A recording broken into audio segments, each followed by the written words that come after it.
جانوران چمران یا جانوران جهان بخش. بازگویی بیشتر درباره کاری که میخواهم بکنم.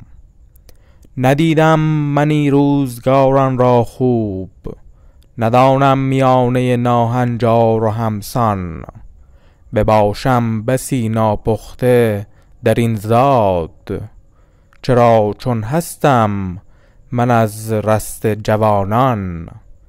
نمی شناسم من نهادان مردم، به خوبی همدم نباشم چو خودمان. ندانم که آنها به چه سانی اند و چگونه سرشتی بدارند در میان.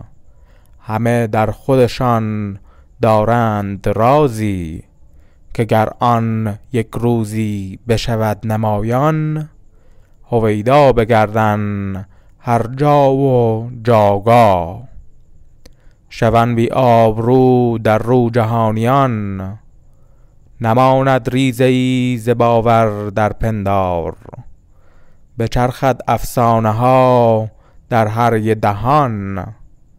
همکنون خواهم نگارم دشناما، که ماند برای آینده یادمان. نمیخواهم که من نویسم ز مردم، و کاری ندارم به پیشه آنهان. آهنگی بدارم برای گروهی، نویسم ازشان در این دیوان. بدانی که کیان آن دستگان ها، دبیران منن شناسی آن کسان.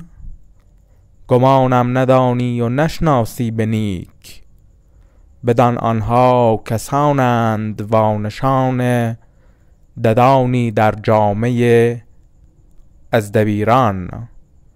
و آنها همیشه بودن به اینسان، ز آنها گیرم خرده هایی که رود آوازه آن در سراسر کیهان.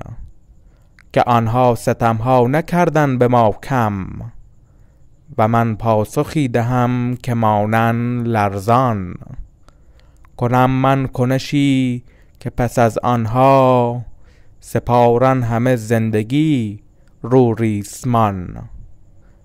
نتوانن سر بیاورن به بالا، برابر آنانی که بودن ز نیکان.